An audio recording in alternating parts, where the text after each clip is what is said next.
Recorded हो रहा है। चलिए अच्छा है। हाँ।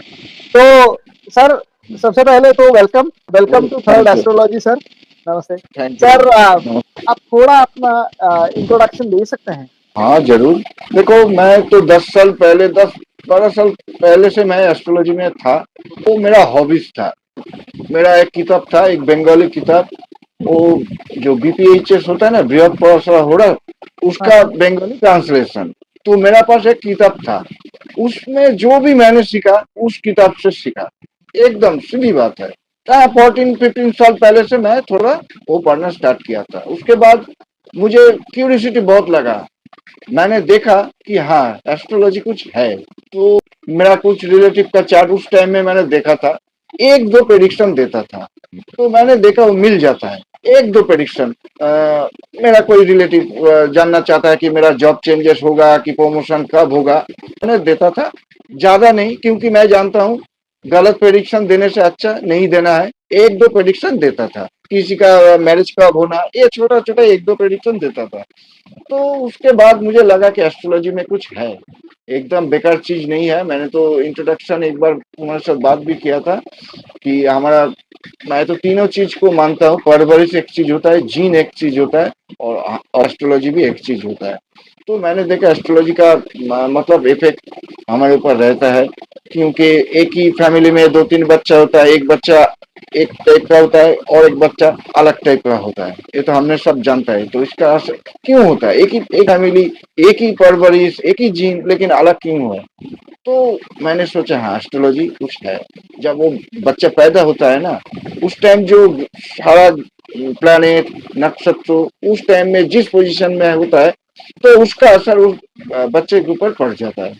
उसको हम नाटल चार्ट बोलते हैं। तो उसका इफेक्ट मेरा हिसाब से 50% तो होना ही चाहिए। बाकी 50% हम लोग मान सकते हैं कि इंसान को बदल सकता है, कि उसका जीन अलग होने से हो सकता है, उसका परवरिश। लेकिन मेरा हिसाब से 50% कम से कम एस्ट्रोलॉजी का इफेक्ट है।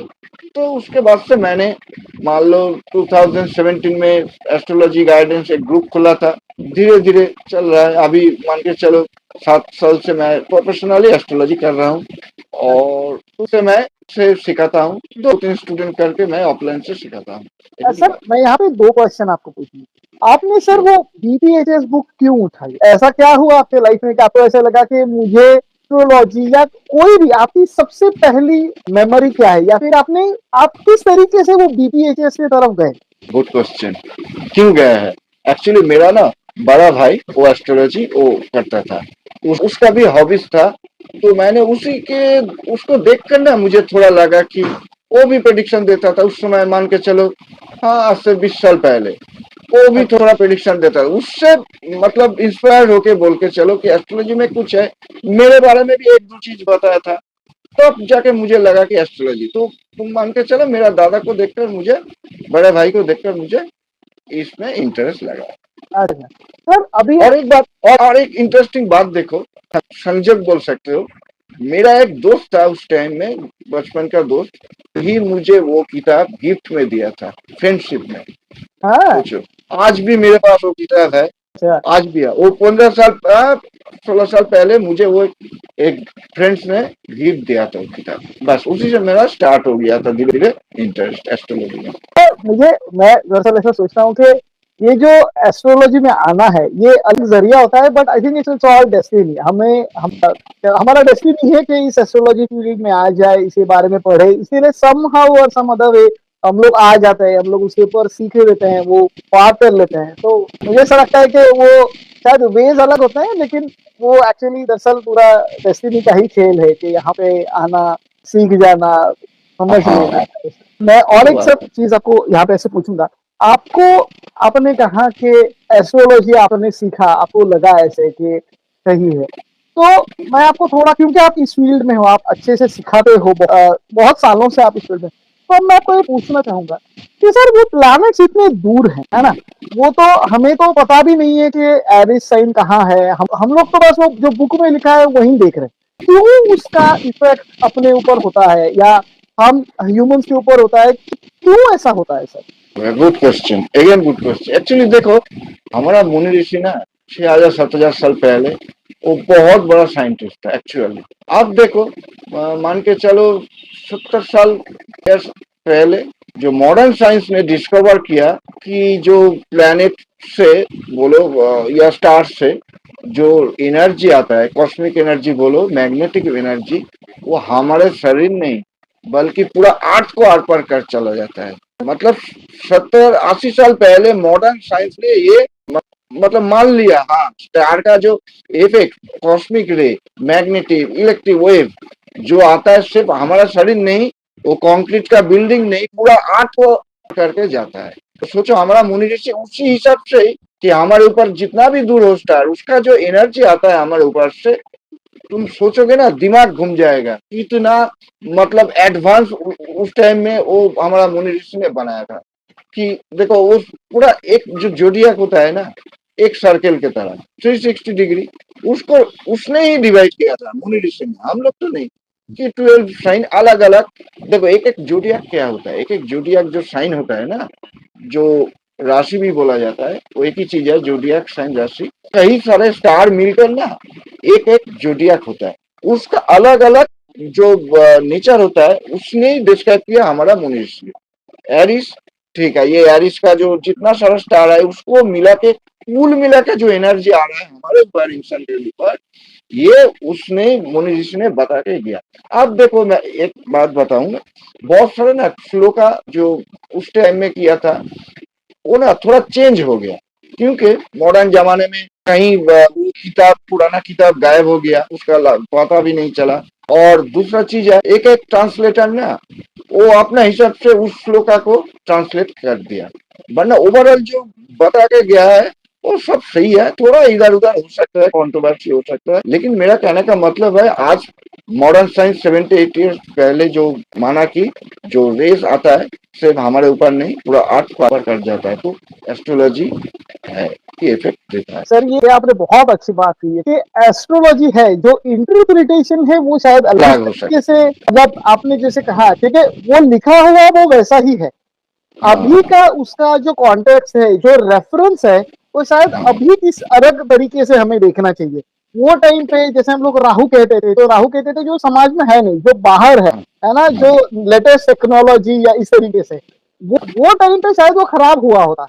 अभी के टाइम पे वो खराब भी है लेकिन वो अच्छा भी है ना। राहु का क्योंकि वो थोड़ा अभी के टाइम पे बाहर जाना, जैसे पहले फॉरेन या बाहर जाना, मतलब ये वो खराब हो गया, पनिशमेंट हो गया।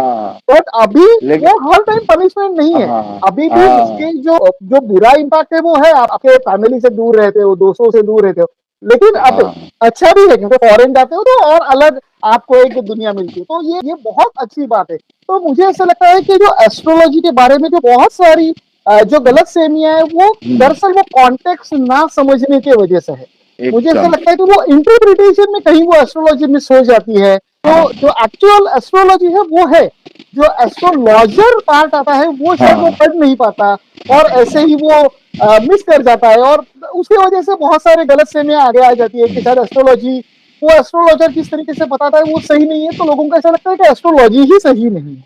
तो ये आपने बहुत अच्छी बात है। तो मैं आपको इसी बात के ऊपर थोड़ा आगे जाके ये पूछना चाहूंगा, एक्सपीरियंस में आपने कोई ऐसा एक चीज देखी है जो आपने पढ़ा, वो थियोरी में है लेकिन शायद अभी वो उतनी एप्लीकेशन में यूज नहीं होती, या फिर यूं कह लो कि समाज में आज जो सोसाइटी है वो थोड़ा अलग तरीके से देखते हैं, दरअसल एक्चुअल में आपने प्रैक्टिकल लाइफ में शायद देखा होगा कि वो उतना इम्पैक्टफुल है नहीं, तो आपने ऐसा कुछ देखा है ऐसा? क्या करके बताओ। सो जैसे दरअसल मैं जब पढ़ रहा हूँ तो मुझे ऐसा लग रहा है कि जो साढ़े साथी है या जो मांगलिक दोष जिसे बोलते हैं, या फिर यूं कह लो कि काल सर्प दोष करके एक है, तो ये जो सारी चीजें हैं ये बहुत ज्यादा, इसके बारे में ना बहुत ज्यादा गलत फहमी है लोगों में। एकदम शायद वो इसी वजह से है क्योंकि आपने जो पॉइंट कहा पहले, जो कॉन्टेक्स्ट है वो सर कॉन्टेक्स्ट सही से समझ में नहीं आया, या फिर लोगों ने उसका इंटरप्रिटेशन कुछ अपने आप से कर लिया। तो आपने ऐसे कोई चीज देखी जैसा थ्योरी में मेंशन है लेकिन प्रैक्टिकल लाइफ में वो उतनी इफेक्ट नहीं देती, ऐसा आपने कुछ देखा है? एक्चुअली देखो, हम लोग गलती हम लोग से ही होता है। देखो हम लोग ना क्या करते हैं ना, एक एक श्लोक को पीस मिल के हिसाब से देखकर उसके ऊपर प्रेडिक्शन देता है, सबसे बड़ी भूल। एस्ट्रोलॉजी एक सूत्र से नहीं चलता है। मान लो तुमने कहा कि मांगलिक दोषा, ठीक है, मांगलिक दोषा मैं अभी डिस्कस करूंगा। देखो बहुत लोग बोलते हैं कि कोई क्लासिक में मांगलिक दोषा के बारे में नहीं है, लेकिन मेरा पहला क्वेश्चन उनके ऊपर होगा। देखो बहुत सारा जो पुराने किताब है ना वो गायब है, तुम भी जानते हो जो क्या हुआ था हफ्सा नालंदा में। हाँ, बहुत सारा पुराना किताब गायब है, तो ये 100% नहीं बोल सकता है कि मांगलिक दोषा का इफेक्ट हमारा मुनि ऋषि नहीं जानता है। देखो हमारा बंगाल में और बहुत सारा मैं प्रैक्टिकली देखा हूँ, लोग मानेंगे मांगलिक दोषा है। बहुत सारा चार्ट में मैंने देखकर ही बोल देता हूँ इसका जो अनमेरिड है, मान लो 40 ईयर्स हो गया, शादी नहीं हो रहा है, होने होते होते उसका रुक गया, तो उसका मांगलिक दोषा रहता है ही।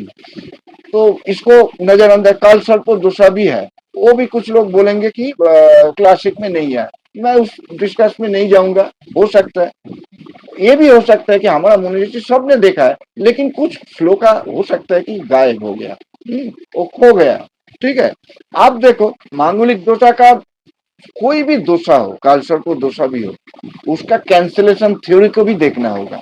सबसे बड़ी चीज है, सबसे बड़ी चीज है। देखो तुमको एक दो श्लोका से तुम कभी प्रेडिक्शन मत देना। कालसर्प दोषा है, ठीक है, उसका कैंसिलेशन है कि म्यूट भी हो सकता है।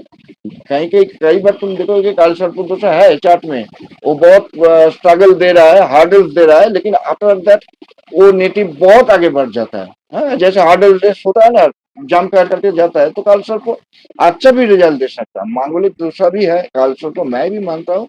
लेकिन देखो और भी बहुत, मैं बोलूंगा तो रात मतलब 10-12 घंटा चला जाएगा, डिस्कस करूंगा।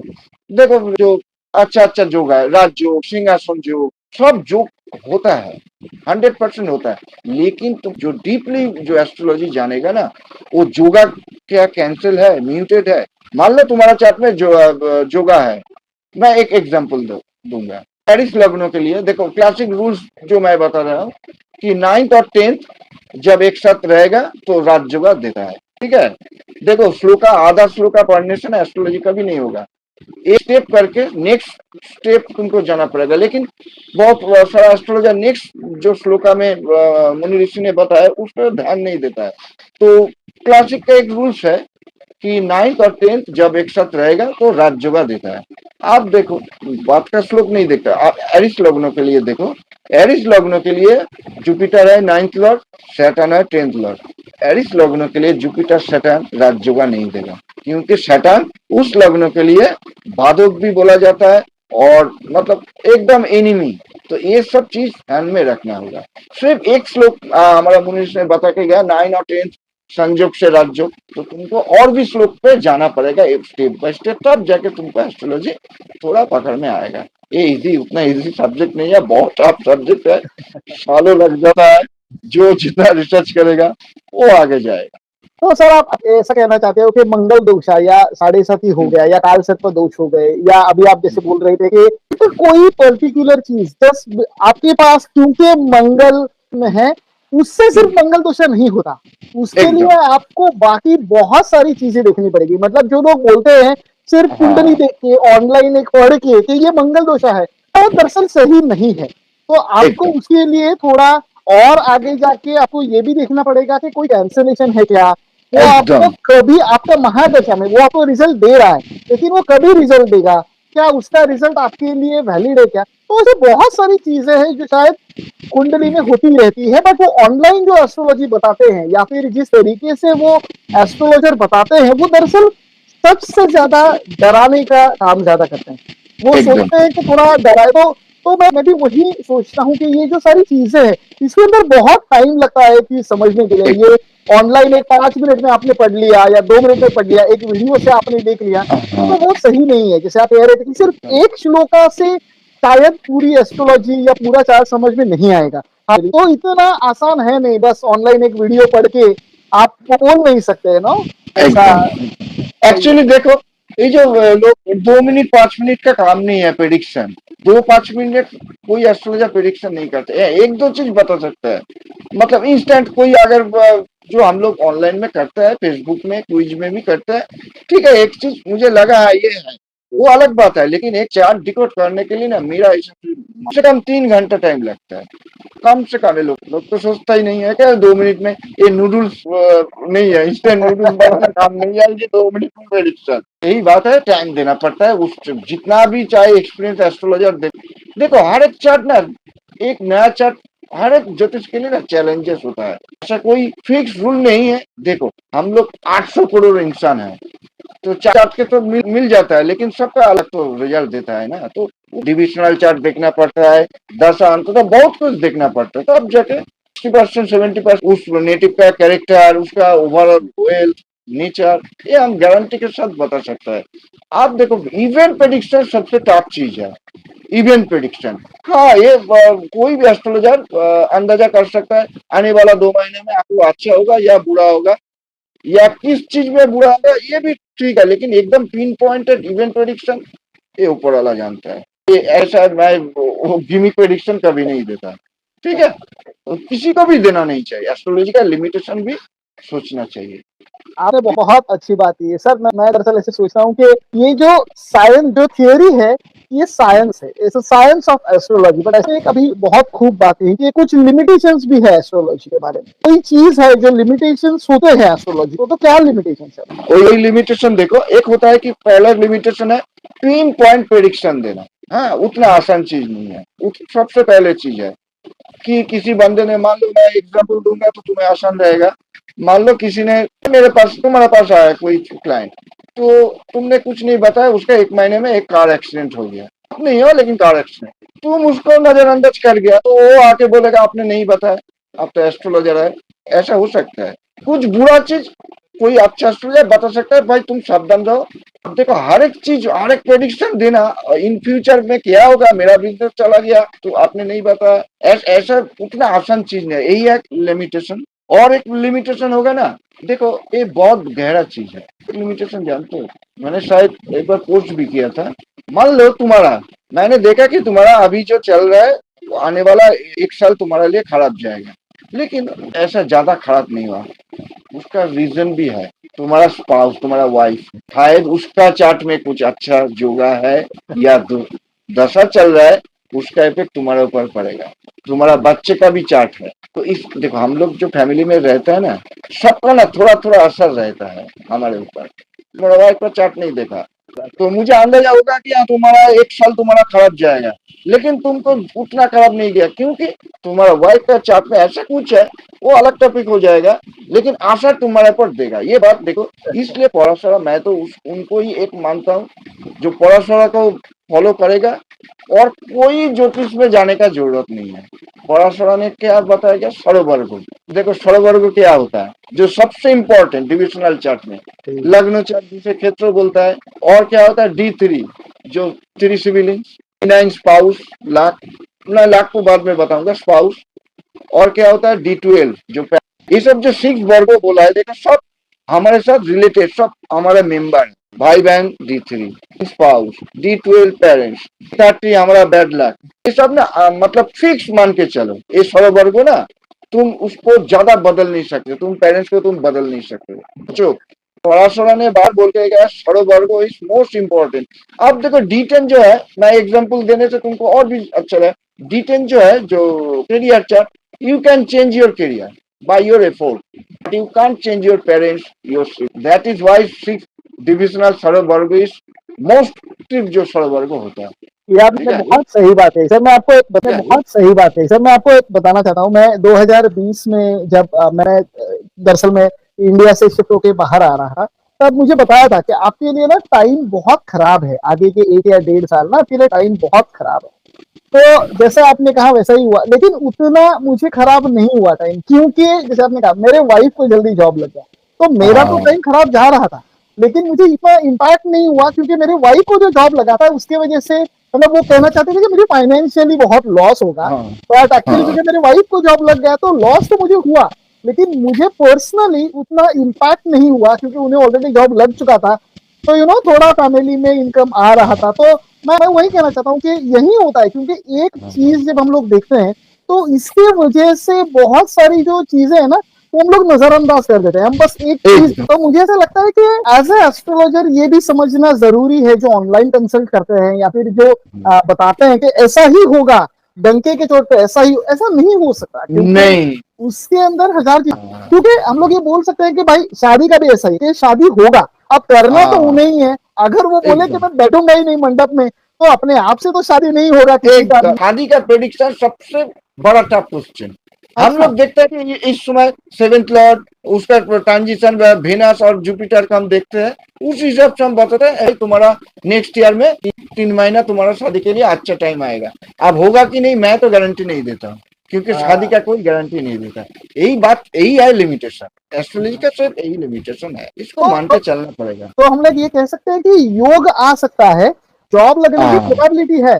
अभी आपको हाँ प्रैक्टिकली भी देखना पड़ेगा कि देहकाल प्लेस में आप हो क्या वो प्लेस में। अभी किसी को 12 साल की उम्र में अगर जॉब लगने की कोशिश करे, तो उससे जॉब हाँ लगने का चांसेस तो कम है। हाँ वही योग अगर 25 साल में आ जाए, तो हाँ, वहां पे वो जॉब लगने का प्रोबेबिलिटी हो सकता है ना। तो हमें एकदम ये भी देखना पड़ेगा कि जो प्रोबेबिलिटी है वो कहाँ पे आ रहा है, उसका प्रैक्टिकल ग्राउंड क्या है, एंड देन एफर्ट्स, है ना। आप एफर्ट्स कितना ले रहे हो। अगर आपने जॉब लगना है, आपने अप्लाई ही नहीं किया, किसी से बात ही नहीं किया, तो जॉब तो नहीं लगेगा, है ना। तो आपका वो टाइम तो वेस्ट हो जाएगा वैसे ही। इंटेलिजेंट लोग होता है ना, वो एस्ट्रोलॉजी के ऊपर ना डाउट नहीं करता। सक्सेसफुल इंटेलिजेंट पर्सन, ये मेरा हाँ, पर्सनल रिव्यू है, भी जानता है जो एस्ट्रोलॉजी कितना हद तक जाता है, उसको समझाना नहीं पड़ता है ज्यादा, वो समझ सकता है। इंटेलिजेंट सक्सेसफुल पर्सन वो जा देखो पराशरा ने जो तुमने बोला ना जॉब के बारे में, देखो पराशरा ने उस जमाने में एक टर्म मैं बार बार यूज करता हूँ।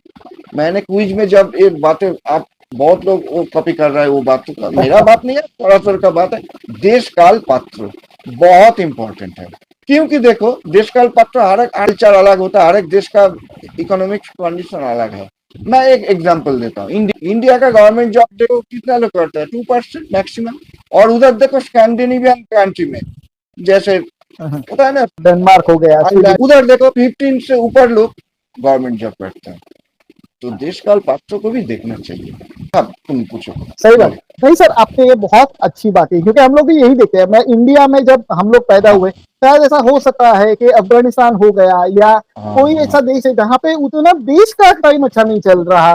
जैसे हाँ मिडिल ईस्ट में थोड़े प्रॉब्लम चल रहे थे, अभी रशिया या यूक्रेन में चल रहे थे। तो ऐसा नहीं कि उनका सबका टाइम खराब है, बट तो सर मैं हम लोगों ने हाँ थोड़ा मैरिज और जॉब के ऊपर टच किया, तो ये बहुत ज्यादा इंटरेस्टिंग टॉपिक है। तो मैं आपको बस एक क्वेश्चन पूछूंगा।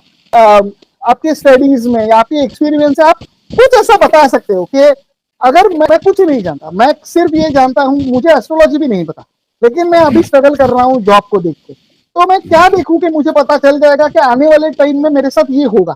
कुछ भी अगर आप, मैं समझता हूँ कि 100% प्रेडिक्शन तो नहीं होगा, है ना, क्योंकि अभी हम लोग कह रहे हैं कि बहुत सी चीजें हैं, लेकिन जॉब के लिए अच्छा होगा या बुरा होगा, ये हम लोग कैसे देखें। तो आप कुछ उसके ऊपर बता सकते हो तो। देखो मेरा सबसे पहले होगा 12th लॉर्ड, लॉर्ड कर्मा। अब उसको ऊपर डिटेल्स में जाओगे 10th 1 10th 7 ऐसा डिटेल्स, मैं 10th लॉर्ड और D10 मैं देखता हूँ। अगर दोनों चार्ट में मान लो किसी का मार्करी अंतर्दशा, दशा तो बहुत टाइम लेता है, मान लो किसी का मार्करी का अंतर्दशा आएगा, मैंने देखा है कि लग्न चार्ट में मार्करी अच्छा पोजीशन में है और D10 में भी मार्करी अच्छा पोजीशन में है। मैं तो थोड़ा मुझे लगता है ये बंदा इस टाइम में जॉब में प्रमोशन या नया जॉब मिल जाएगा। मेरा सिंपल सा ये हिंट्स है, और भी देखना पड़ता है, लेकिन मेरा सिंपल था 10th लॉर्ड। और क्या है, अब और डिटेल्स में जाओगे तो देखो चारों प्लेनेट ना कर्मा को ये करता है, रिप्रेजेंट करता है। जुपिटर, सैटर्न, शन, मरकरी, ये चारों प्लेनेट 10th हाउस को रिप्रेजेंट करता है। मतलब ये चारों प्लेनेट में, चारों प्लेनेट से देखकर तुमको पता चल जाएगा ये अच्छे सिचुएशन में है, इसको जॉब अच्छा मिलेगा या ओवरऑल थोड़ा हिंट दिया। अच्छा, और सर आप, ये तो हो गया जॉब के ऊपर। दूसरा जो सबसे कॉमन टॉपिक है जिसके ऊपर पूरा इंटरनेट बात करता है, वो है मैरिज। क्या हम लोग कैसे, देखो मैरिज तो ऐसा है, क्योंकि मैरिज होगा ये एक बात है, लेकिन उसके बाद भी पूरी जिंदगी चलती रहती है। और मैरिज तो ऐसा होता है कि 100% सेम तो कभी नहीं होता, ऊपर नीचे अप एंड डाउन चलता रहता है। तो मैं मेरे कुंडली में आने वाले टाइम में क्या देखूं कि मैरिज अच्छा होगा बुरा होगा, मेरा अभी आने वाला टाइम थोड़ा स्ट्रेस में जाएगा, मेरा आने वाला टाइम बहुत अच्छा है, तो ये मैं कैसे देख सकता हूँ। ये भी अच्छा क्वेश्चन पूछा। देखो ओवरऑल तो चार्ट अलग बात है, जिसका खराब है वो तो ओवरऑल वो तो चलता रहेगा, लेकिन तुमने अगर पूछा कि आने वाला टाइम में स्पाउस के साथ क्या होगा या खराब या बुरा, तो D9 से इंडिकेशन मिल जाएगा। मान लो एक एग्जांपल देता हूँ, मैंने एक बार एक चार्ट में देखा था, उसने पूछा था आप बता सकते हैं 2013 में मेरा साथ क्या हुआ था? सोचो, वो मुझे टेस्ट करना चाहता था। अभी मुझे थोड़ा याद है, तो मैंने एक दिन, मैं बिजी था, नेक्स्ट दिन में मैंने देखा उसको चार्ट, थोड़ा सा याद है, उसका शायद पेरिस लग्न ऐसा कुछ में उसका सैटर्न का अंतर्दशा चल स्टार्ट हुआ था। मैंने देखा सैटर्न D9 में पेरिस में, मतलब डेविलेशन पर है। तो मैंने उसी हिसाब से प्रेडिक्शन दिया, कुछ तुम्हारा वाइफ के साथ कुछ खराब, ऐसा कुछ तुम्हारा रिलेशन बोलो कुछ खराब हुआ। तब उसने बोला हाँ सर, मुझे जेल जाना पड़ा, वाइफ मेरे खिलाफ केस कर दिया था, मुझे जेल जाना पड़ा। तो मैं इस कहना को थोड़ा D9 से ना, जिस लग्नो मतलब दशांतर दशा चल रहा है, D9 से तुम देखोगे तुमको इंडिकेशन मिल जाएगा। आप उतना पिन प्रेडिक्शन नहीं दे सकते, लेकिन फिर भी तुमको फायदा होगा कि लॉसेस होगा, तो तुम D9 से उस प्लेनेट को देखो, बस यही सिंपल सा। सर आपने एक टॉपिक के ऊपर बात किया कि 2013 में उनका महादशा कैसा होगा या अंतरदशा कैसा होगा। तो सर आप एक इवेंट प्रेडिक्शन में कौन सी चीजें हैं जो कंसीडर करते हो, और जो गोचर है, अभी गोचर फिलहाल ऐसा टॉपिक है जो इंटरनेट के ऊपर बहुत ज्यादा चल रहा है। गुरु एक साल में बदलेगा, जैसे गुरु बदलेगा मुझ पर क्या इम्पैक्ट होगा, मिथुन के ऊपर क्या इम्पैक्ट होगा, मेष के ऊपर, वो सब लोग उसके ऊपर लग जाते हैं। चंद्र जो 3 दिन में बदलता है उसके हाँ ऊपर भी अगर चंद्र बदल गया अब मेरी जिंदगी में क्या होगा। तो हाँ मेरे 2 क्वेश्चन है, एक तो ये है कि आप जब एक इवेंट प्रेडिक्ट करते हो कोई भी, कौन सी चीजें होती है जो आप कंसिडर करते हो, और दूसरा चीज, क्या ये मंथली डेली हॉरोस्कोप या ये ईयरली हॉरोस्कोप जो लिखते हैं कितना एक्यूरेट होता है, और वो पढ़ना चाहिए कि नहीं, आपको क्या लगता देखो, डेली हॉरोस्कोप कभी एक्यूरेट नहीं होगा, कितना उतना टाइम कोई किसी एस्ट्रोलॉजर के पास नहीं है, इसलिए थोड़ा भी हो सकता है, ईयरली हो सकता है। अब देखो, तुमने पूछा आप किस, मैं तो देखो राशि का से ज्यादा मैं इंपॉर्टेंस देता हूँ नक्षत्र। नक्षत्र ट्रांजिशन किस नक्षत्र में हो रहा है, मैं उस पर ज्यादा प्रेडिक्शन देता हूँ, राशि से नहीं। राशि बाद में हो सकता है, देखो सरस्वती, अब देखो मैं अगर ये सब सीक्रेट बता दूंगा तो मुश्किल हो जाएगा, सच में भी फायदा हो सकता है, सरस्वती में भी फायदा हो सकता है। मून से पीछे साइन, उस साइन और अगला साइन, मतलब तीनों साइन तक तो सरस्वती देता है। है। हाँ अब देखो कितना नक्षत्र बदलता है, वो अगर अच्छा नक्षत्र में होगा ना, सरस्वती में भी एक नक्षत्र में सैटर्न जनरली 14 मंथ तक रहता है, वो 14 मंथ फायदा दे सकता है नक्षत्र से। अच्छा सर, आप ये बहुत बड़ी बात कह रहे हो। आप कह रहे हो कि इंटरनेट पे या जनरल समाज में जो समझ है कि 7.5 मतलब खराब टाइम, आप कह रहे हो नहीं कि वो है नहीं, हमें थोड़ा नहीं, और डिटेल भी देखना चाहिए कि कौन से नक्षत्र में है, क्या वो हाँ नक्षत्र अच्छा है वो पर्टिकुलर जातक के लिए, तो 7.5 भी अच्छा जाएगा। हाँ, साल में दो नक्षत्र तो अच्छा जरूर देगा, अच्छा मतलब 14 माह, हाँ 14, एक साल 2 महीना, इसी हिसाब अच्छा। से तुम दो नक्षत्र, कम से कम 2 नक्षत्र अच्छा रिजल्ट देगा, मैं गारंटी के साथ बोल रहा हूँ। उसमें भी हाँ, उसके ऊपर डिपेंड करता है, चार्ट वीक होगा तो उसको वो कुछ नहीं करेगा, वो बैठ जाता है इंसान। हाँ चार्ट हाँ। में दम होना चाहिए, लेकिन पूरा 7.5 साल कभी किसी का खराब नहीं जाता है, अच्छा उसमें भी थोड़ा पॉजिटिव रिजल्ट मिलता है। ओके। तो मैं तो नक्षत्र के ऊपर ज्यादा डिपेंड करता हूँ ट्रांजिशन अच्छा, में। तो सर आप ट्रांजिट में नक्षत्र कंसिडर करते हो, और कौन सी चीजें हैं जो आप एक इवेंट प्रेडिक्शन के लिए, और क्या क्या कंसिडर करते हो आप, जैसे। दशा अंतर्दशा तो वाइटल है ही, दशा अंतर्दशा प्रत्यंतर दशा वो तो वाइटल है ही, क्योंकि ट्रिगर होने के लिए दशा अंतर्दशा प्रत्यंतर दशा जरूरी है। उसके साथ उस ग्रह मतलब तीनों प्लैनेट, दशा अंतर्दशा, उस तीनों प्लैनेट का सिचुएशन देख के हम प्रेडिक्शन करते हैं, अच्छा, थोड़ा इंडिकेशन मिल जाता है, अच्छा होगा इस लाइन पे। जो हम अभी बात भी कर रहे थे कि डिविजनल चार्ट होता है और एक लग्न चार्ट होता है, ठीक है। तो अभी जैसे आपने कहा कि शादी का प्रेडिक्ट करने के लिए आप D1 में देखते हो, लग्न चार्ट में देखते हो, आप D9 में देखते हो, आप ये भी देखते हो कि महादशा कौन सी चल रही है, प्रत्यंतर दशा कौन सी चल रही नहीं है। एक मिनट, एक मिनट, मैं शादी के लिए D9 नहीं, शादी होने के लिए लग्न चार्ट इनफ, शादी अच्छा, के बाद D9 में क्या डिफरेंस है? मतलब आप कोई भी इवेंट, जैसे जॉब पहली बार कब लगेगा, ये हम लोग शायद वो D1 D10, में देख सकते लग्न हैं। और D10, हाँ लग्न अच्छा, और D, D10 में देख सकते हैं, लेकिन शादी कब होगा ये देखने के लिए लग्न ही ना वो है, लेकिन कैसा लग्न होगा क्या होगा ये देखने के लिए दिन देखना। अभी से समझ में आ रहा है कि ये बहुत डीप है, ये इतना इजी है नहीं। जो लोग बोलते हैं कि ना 7th लॉर्ड का महादशा स्टार्ट हो गया, अभी शादी हो जाएगा, वो 18 साल का है, उसकी शादी नहीं होगा, उसके ऊपर बहुत सारी बाकी चीजें भी देखनी पड़ेगी। एकदम तो ये हम लोग बहुत अच्छे टॉपिक पे जा रहे हैं। मैं बस आपको एक आखिरी क्वेश्चन पूछूंगा, हम लोग को रैप कर सकेंगे कॉल, कि आपने कहा कि एस्ट्रोलॉजी के लिमिटेशंस है। तो अभी एक जो जनरल लोग हैं जो चाहते हैं कि कंसल्ट करें, जो चाहते हैं कि मैं किसी एस्ट्रोलॉजर के पास जाऊं, वो कैसे समझ सकते हैं कि ये एस्ट्रोलॉजी या ये जो एस्ट्रोलॉजर है ये सही है कि गलत है?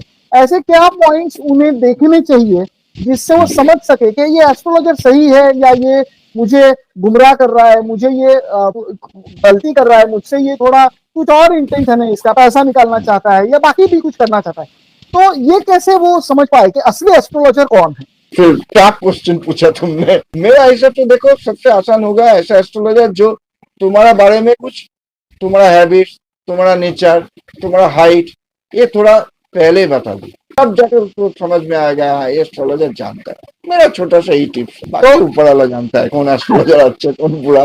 तो हम लोग ये कह सकते हैं कि अगर थोड़े वो आपके बारे में थोड़ी चीजें सही बता पा रहा है, अगर वो आपका थोड़ा पास्ट थोड़ा प्रेडिक्ट कर रहा है कि आपका कभी अच्छा टाइम गया, कभी बुरा टाइम गया, तो वो कह सकते हैं कि वो अच्छा इंडिकेशन है ये समझने के लिए कि एस्ट्रोलॉजर को सच में कुछ आ रहा है ना? क्योंकि बहुत बार क्या होता है, एस्ट्रोलॉजर आगे का प्रेडिक्ट कर देता है कि 2 साल में क्या होगा, 3 साल में क्या होगा। कभी कभी वो इस तरीके से बताते हैं कि एक्चुअल में होगा नहीं होगा वो पता नहीं, लेकिन उसका डर बैठ जाता है और वो डर का वो लोग बिजनेस बना देते हैं पूरा, कि आपका आगे 2 साल में ये हो जाएगा, आप चलिए ये पूजा कर दीजिए, 50,000 मुझे दे दीजिए, ये कर दीजिए। तो ये यही चीज जो है ये हमें देना, ये मिथ जो है वो क्लियर कर देना चाहिए कि वो ऐसा बोले, शायद ये सच हो सकता है, ये झूठ। आपको उसके ऊपर नहीं देखना कि वो सच बोल रहा है कि झूठ, आपको ये देखना है कि क्या वो आपके बारे में कुछ प्रेडिक्ट कर पा रहा है, आपके हैबिट्स के बारे में, आपके पर्सनैलिटी के बारे में, आपके लाइफ के बारे में जो अब तक बीत चुका है, आपके पास्ट के बारे में, 1 साल के अंदर क्या हुआ, पिछले क्या हुआ, अगर वो प्रेडिक्ट कर पा रहा है तो आप समझ सकते हो कि वो आगे का भी सही प्रेडिक्ट कर पा रहा है या नहीं। एकदम। कभी कभी कभी किसी एस्ट्रोलॉजर को उतना, मैं बोलता हूँ उतना, मतलब मान लो किसी ने बहुत बुरा प्रेडिक्शन दिया तो मैं उस क्लाइंट को बोलूंगा भाई सेकंड ओपिनियन ले। मेरा सीधा सीधा सा सॉल्यूशन है। मान लो तो किसी ने तुमको बताया कि तुम्हारा 1 साल में इतना एक्सीडेंट होगा, तुम्हारा करोड़ लॉस हो जाएगा, ऐसा कुछ डरावना वाला बोलेगा, तो तुम और 2-3 एस्ट्रोलॉजर से, मेरा इस सीधी सी बात है। भगवान बहुत अच्छी बात कही सर आपने कि एस्ट्रोलॉजर का काम सिर्फ ये देखना है कि कब अच्छा होगा कब बुरा होगा। कितना बुरा होगा और कितना अच्छा होगा ये हम लोग बता नहीं सकते, ये उसका एफर्ट्स है।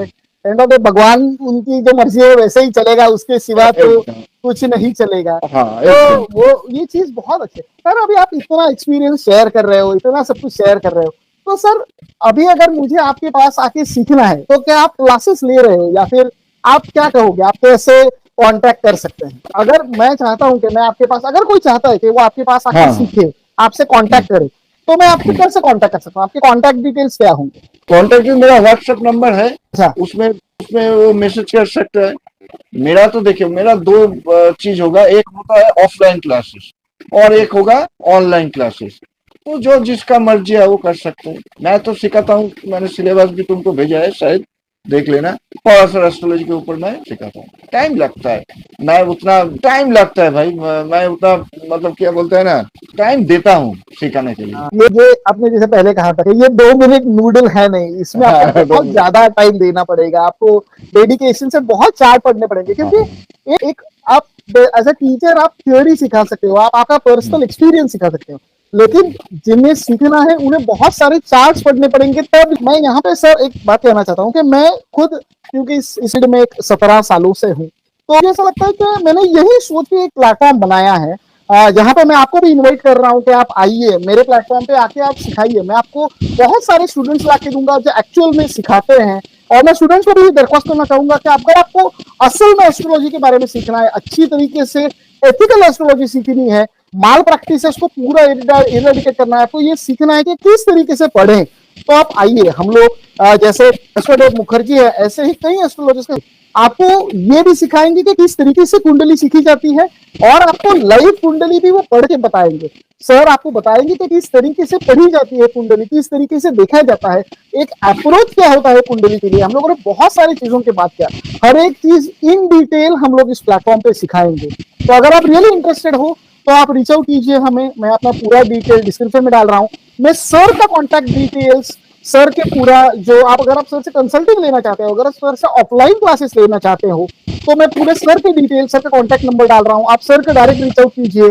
सर कोलकाता बेस्ड है। अगर आप सर कोई क्लोजिंग नोट, सर आप कुछ क्लोजिंग नोट्स आप बताना चाहते हो तो कैसा लगा सर आपको? बहुत अच्छा। मैं तो सबसे यही कहूंगा, एस्ट्रोलॉजी फेक नहीं है, एजुकेशन से सीखो, बहुत कुछ सीख पाओगे। बहुत अच्छे sir, thank you, thanks a lot sir हमें टाइम देने के लिए, थैंक यू।